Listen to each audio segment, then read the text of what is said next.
단계에 있고 저희 예상에 한 4월 중순 정도 되면 설립이 완료되지 않을까 그렇게 예상하고 있습니다.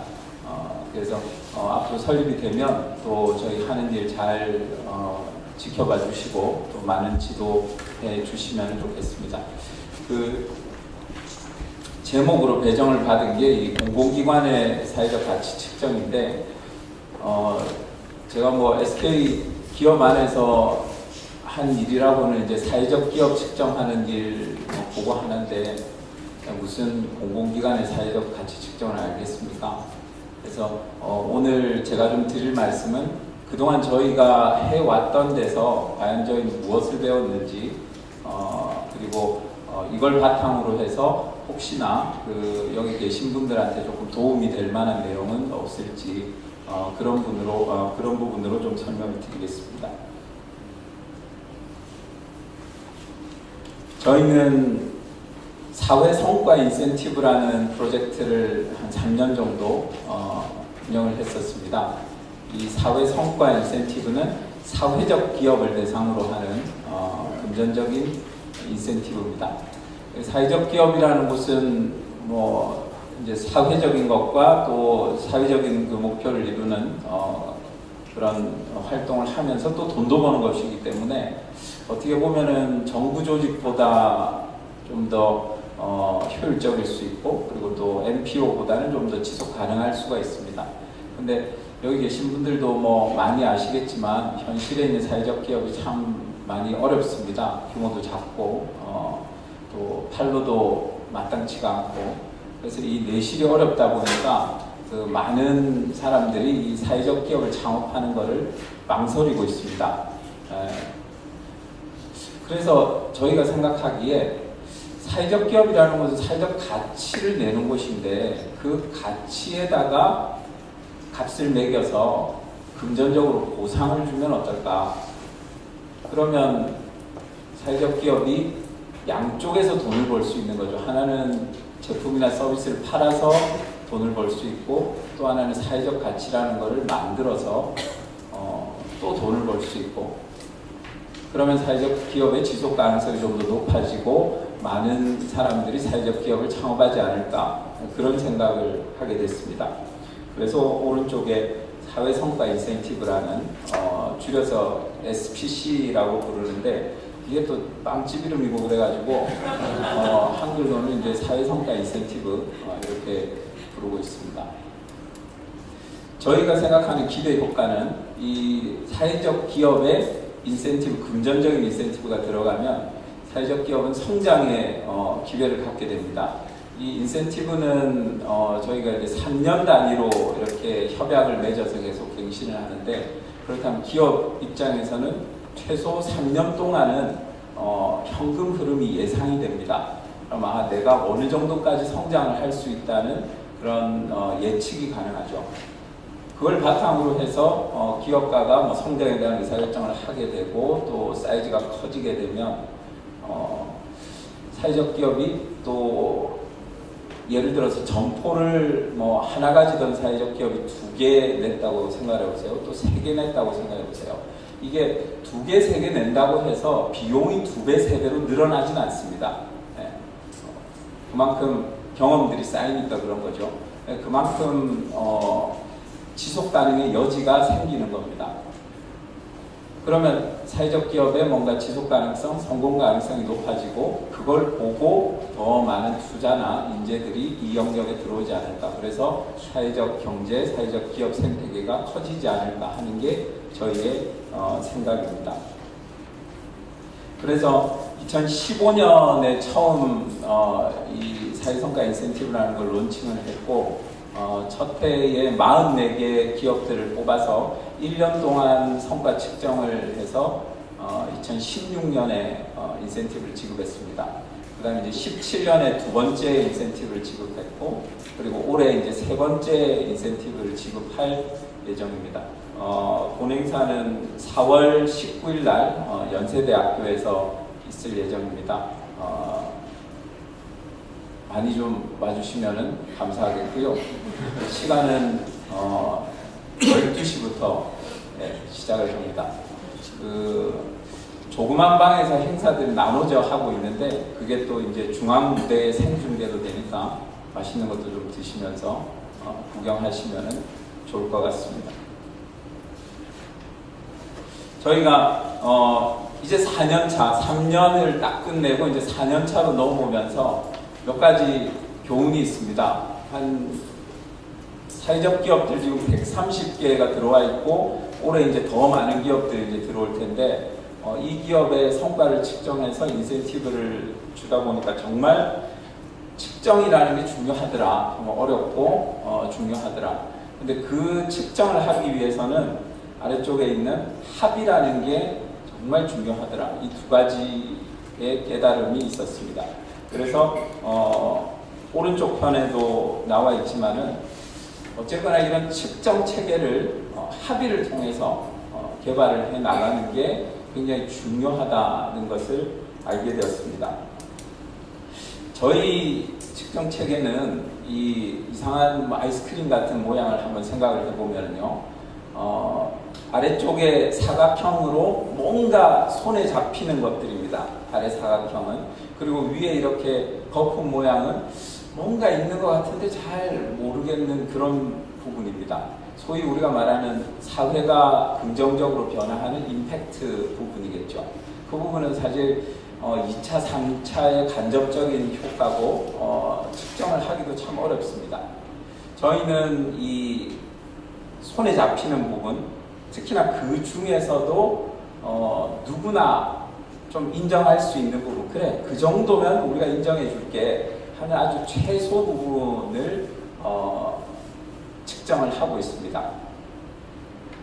그래서 사회적 가치라는 거는 사람마다 가치, 생각이 다 다르기 때문에 하나로 정의를 할 수가 없습니다.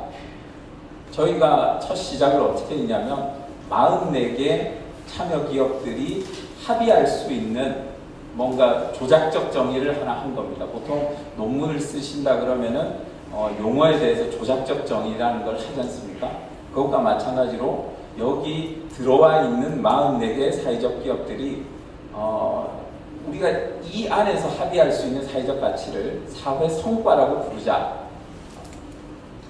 그렇게 시작한 것이 저 아래에 있는 세 가지 개념입니다. 첫 번째는 비즈니스를 통해서 직접적으로 창출한 것, 그리고 얼터너티브 대비해서 부가적으로 창출한 성과, 그리고 저희가 성과에 대해서 금전적인 인센티브를 주는 거기 때문에 시장에서 기부금이나 다른 매출을 통해서 보상되지 않은 성과, 이렇게 세 가지를 사회 성과로 합의를 했습니다. 예를 들면 인센티브라는 걸 생각하지 않는다 그러면 세 번째 기준 같은 거는 필요가 없을 수도 있겠죠. 그거는 참여하는 사람들이 어떻게 합의하느냐에 달려있는 문제라고 생각합니다. 저희는 이제 화폐 가치로 측정을 했습니다. 화폐 가치로 측정한다는 것은 시장 가격을 추정한다는 겁니다. 삼성전자와 현대자동차가 업은 다른데 그래도 비교를 하지 않습니까? 매출액을 가지고 비교를 하고 시가총액을 가지고 비교를 하죠. 이거는 시장 가격, 그 주식에 대한 시장 가격이 형성이 되어 있고 그거에 대해서 사람들이 합의를 하기 때문입니다. 그래서 저희가 최대한 추정하는 것은 수혜자들이 받는 그런 베네핏의 시장 가격이 얼마일까를 추정합니다. 그러면은 환경적인 성과든 고용적인 성과든 시장 가격에 따라서 추정이 된 거기 때문에 그 안에는 수요가 반영이 돼 있다, 즉 시장의 선호가 반영이 돼 있다고 보는 거죠. 그러면 서로 비교가 가능할 거다라고 생각을 하는 겁니다. 화폐 가치로 측정했을 때의 장점은 뭐냐면 반복 측정도 가능하고 그리고 또 그 성과 간의 비교도 가능하다는 점입니다. 그리고 또 한 가지는 개선이나 관리 지표로도 활용이 가능하다는 점입니다. 이 부분 좀 뒤에서 다시 한번 강조를 드리겠습니다.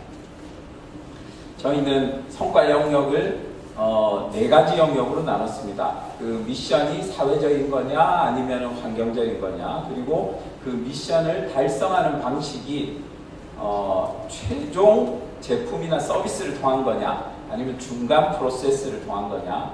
중간 프로세스를 통한 거라면 뭔가 내부적인 프로세스를 통한 거냐, 아니면 외부와의 파트너십을 통한 거냐, 이렇게 구분을 했습니다. 이름은 그래서 사회서비스 성과, 고용 성과, 환경 성과 이렇게 붙이긴 했는데, 제가 이 이름을 붙이고도 조금 후회가 되는 거는, 너무 이렇게 이름을 고정을 해두니까 뭐라고 해야 되나요?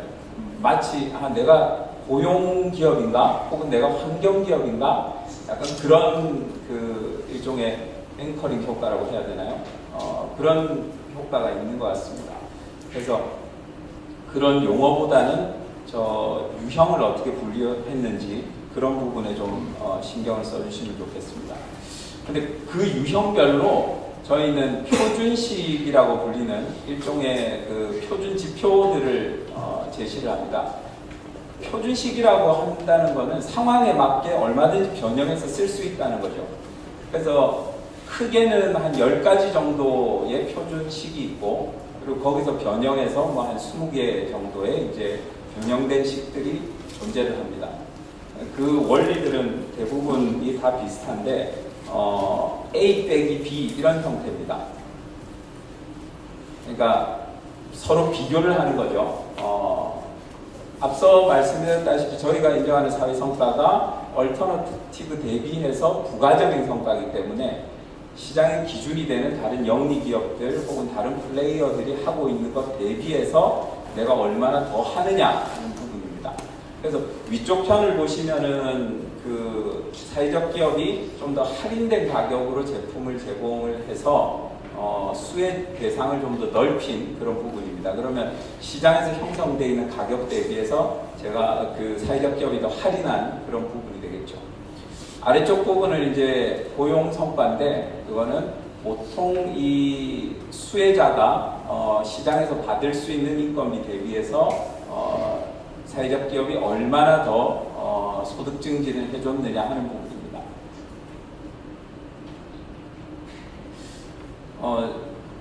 저희가 측정을 위해서 온라인 시스템을 만들었고, 그 이름을 소셜 프로그레스 어프레이저 시스템 이렇게 붙였습니다. 여기는 그냥 로그인을 하시면 누구든지 시뮬레이션을 해보실 수도 있습니다. 그리고 저희 인센티브에 참여하고 있는 기업들은 여기다가 이제 성과를 입력하는데, 그러면 그 입력하는 것은 로 데이터를 입력을 하게 돼 있고, 그 뒷단에 이제 계산식이 자동으로 돌아가게 돼 있습니다. 또 한 가지는 과연 시장 가격이 얼마일까를 말해주는 일종의 대리지표들, 그 프락시라고 저희가 부르는데요. 그런 데이터베이스들도 다 붙어 있습니다. 예를 들면 고용의 프락시들, 그리고 환경 쪽의 프락시들도 데이터가 뒤에 붙어 있어서 로 데이터를 입력하면 자동으로 이제 계산이 되게 그렇게 되어 있습니다. 그리고 오른쪽에 보시는 것처럼 저런 식으로 리포트를 이제 출력을 해서 오른쪽에 잘 보이시진 않겠지만 그래프에는 참여하는 기업들 대비 내가 어느 위치 정도에 있는지를 이제 보여주기도 합니다. 이제 좀 결론 부분을 말씀드릴 텐데요. 저희가 이런 측정 활동을 해보니까 이런 몇 가지를 좀 배웠습니다. 첫째는 측정하는 대상, 저희 같으면 사회적 기업입니다. 사회적 기업과의 합의라는 게 굉장히 중요하더라. 그래서 뭐 저희가 인센티브를 주는 사람이라고 해가지고 저희 마음대로 측정 체계를 만들어서 이대로 측정할 거야 라고 하면 엄청난 반발에 부딪히겠죠. 왜냐하면 사회적 가치라는 게 뭔지도 합의가 안 돼 있는 상황이니까요. 그런 합의라는 게 굉장히 중요하더라. 그 다음에 두 번째는 뭔가 손에 잡히는 성과부터 시작하는 게 좋겠다. 그러니까 당연히 사회적 기업은 세상을 아름답게 바꾸는 그런 2차, 3차의 간접적인 성과들이 당연히 있습니다. 근데 그건 정말 재기가 힘들죠. 그래서 먼저 잴 수 있는 것부터 한번 재보고 점점 그 영역을 넓혀 나가는 게 필요하겠다. 그리고 세 번째는 이게 좀 중요한데, 측정 대상이 스스로 측정하는 게 정말 중요하다. 그리고 네 번째는 합의가 가능한 이 화폐 가치로 측정하는 게 어떻겠냐 하는 부분입니다. 이게 그 합의라는 게 왜 중요하냐면요, 이 측정 체계에 대해서 정당성을 부여해 줍니다. 그리고 어떻게 보면은 뭐 참여하고 또 견제하고 이러면서 공정성이 획득이 되죠. 그리고 세 번째는 합의를 했기 때문에 비교적 자료 수집이 용이합니다. 그러니까 합의 영역은 오른쪽에 간단하게는 이 세 가지고, 물론 이제 합의를 하는 과정에서 더 복잡할 수도 있겠지만, 우선 내 사회적 가치가 뭐냐에 대해서 그 정의에 대해서 합의를 해야 되고, 두 번째는 또 지표에 대해서 합의를 해야 되고, 세 번째는 비교하는 프락시에 대해서 합의를 해야 되는 거죠.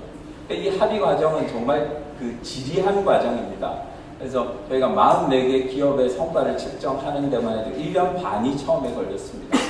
그게 가치 정의에 우선 합의를 하고, 그 다음에 지표에 합의하는 데까지 한 6개월 정도가 걸리는 거고, 그리고 지표를 합의를 했으면 이제 시뮬레이션을 해보는 거죠. 그래서 그러면 값이 정확하게 나오면 그때부터 대화가 또 달라집니다. 그럼 또 이제 대화를 하고, 그러면 이 대리 지표는 또 뭘로 할지 그걸 넣어서 또 재보면 또 얘기가 달라집니다. 또 실제 증빙이 붙은 값을 넣어서 또 측정을 해보면 얘기는 또 달라지는 거죠.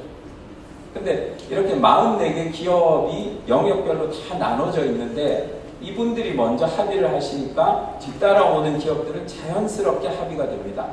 그래서 그 뒤로는 지금은 이제 130개 기업이 돌아가 있고 앞으로도 더 많은 기업이 들어오겠지만, 실제 그 처음 들어오셔서 저희가 이걸 설명하는 워크숍부터 시뮬레이션을 하는 과정까지가 그렇게 이제 길지가 않습니다. 네. 앞에 지리한 그 합의 과정을 거쳤기 때문인 거죠. 그리고 자가 측정의 장점이 있습니다. 자가 측정은 우리 사업의 가치가 어디서 측정되는지 내 스스로 알 수 있는 거죠. 그리고 스스로 개선점을 찾을 수가 있습니다. 그리고 데이터의 관리도 가능한 거죠. 화폐와 가치 측정의 장점은 일단 영역이 다르더라도 시장 가치에 따라서 추정을 했으면 비교 가능하다는 겁니다.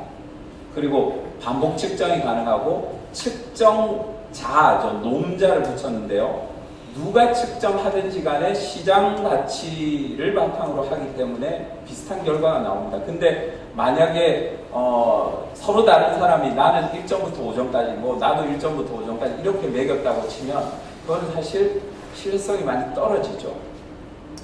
그리고 화폐 가치는 그동안 정말 오랜 기간 동안 커뮤니케이션이 되어 왔던 거기 때문에 커뮤니케이션도 용이합니다. 관리 지표로도 활용 가능하고, 그리고 비용 대비 성과를 보고 자원 배분을 결정하기도 용이합니다.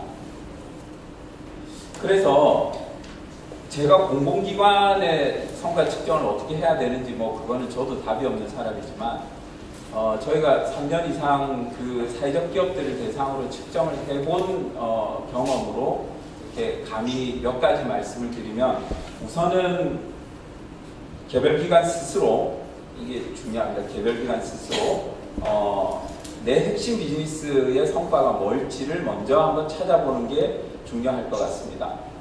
예를 들면 뭐 가스공사다 그러면은 제일 핵심적인 가치는 청정함 그리고 안전이겠죠. 그럼 그 부분에서 어떤 지표가 맞을지, 제일 핵심적인 지표는 뭘지를 한번 찾아보는 겁니다. 그리고 비슷한 기간이 있으면 서로의 경험을 나눠서, 이걸 일종의 저는 뭐 경험 공유나 사회 확보라고 표현을 하지만, 다른 표현으로 세력을 키우는 것도 중요합니다. 나랑 같은 생각을 하는 사람들을 키우는 것도 중요할 거고요.